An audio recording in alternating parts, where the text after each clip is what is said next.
విజయనగరం జిల్లా శృంగవరపుకోటలో ఆయిల్ షాపులపై తూనికలు, కొలతలు, ఆహార భద్రతా శాఖ అధికారులు దాడులు నిర్వహించారు. శ్రీ విజయకృష్ణ ట్రేడర్స్ దుకాణం లైసెన్స్ ముగిసి సుమారు 2 నెలలు కావస్తున్నా రెన్యువల్ చేయించకుండా వ్యాపారాన్ని చేస్తున్నందుకు షాప్ యజమాని కాపుగంటి రాజశేఖర్పై కేసు నమోదు చేశామని తెలియజేశారు. లక్ష్మీనారాయణ ట్రేడర్స్ దుకాణంపై దాడులు నిర్వహించి బెల్లపు దిమ్మలను, ఆయిల్ బాటిళ్లను స్వాధీనం చేసుకున్నామని, పరీక్షల నిమిత్తం ల్యాబ్కు పంపిస్తున్నామని విజిలెన్స్ అధికారి బి సింహాచలం తెలియజేశారు.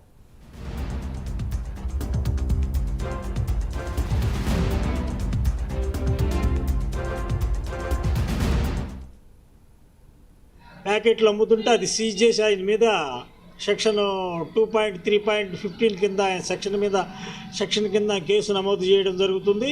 అది జాయింట్ కలెక్టర్ గారి కేసు వారి సమక్షంలో పెట్టడం జరుగుతుంది. అలాగనే ఈ యొక్క వారి దగ్గర 2 Gemini edible oil, refined palm oil ఒకటి, ఇంకొక ఆయిల్ ఒకటి 2 శాంపిల్స్ తీసుకోవడం జరిగింది. అట్లానే లక్ష్మీ ట్రేడర్స్లో కూడాను ఒక శాంపిల్ నర్సరావుపేట ఆయిల్ శాంపిల్ తీసుకోవడం జరిగింది.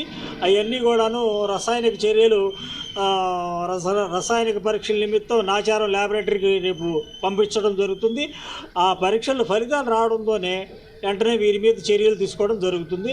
ప్రస్తుతం యాక్షన్గా విజయ ట్రేడర్స్ మీద ఉన్నటువంటి ఎక్స్పైరీ సరుకు ఆయిల్ 3,320 లీటర్లు సీజ్ చేయడం జరిగింది.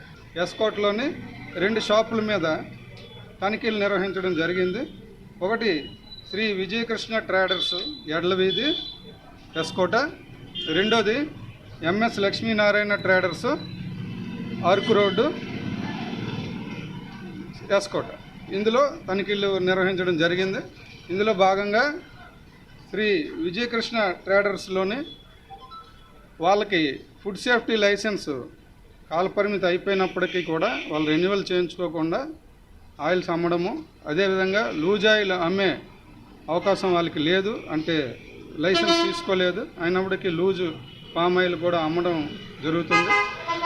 అదేవిధంగా కాలపరిమితి చెల్లిన ఆయిల్ ప్యాకెట్లు కూడా వారి వద్ద ఈ ఆయిల్తో పాటు కలిసి ఉండడం ఫుడ్ సేఫ్టీ అధికారులు గుర్తించారు. దానికి సంబంధించి వారు ఆ చట్ట ప్రకారము చర్య తీసుకుంటామని తెలియజేశారు.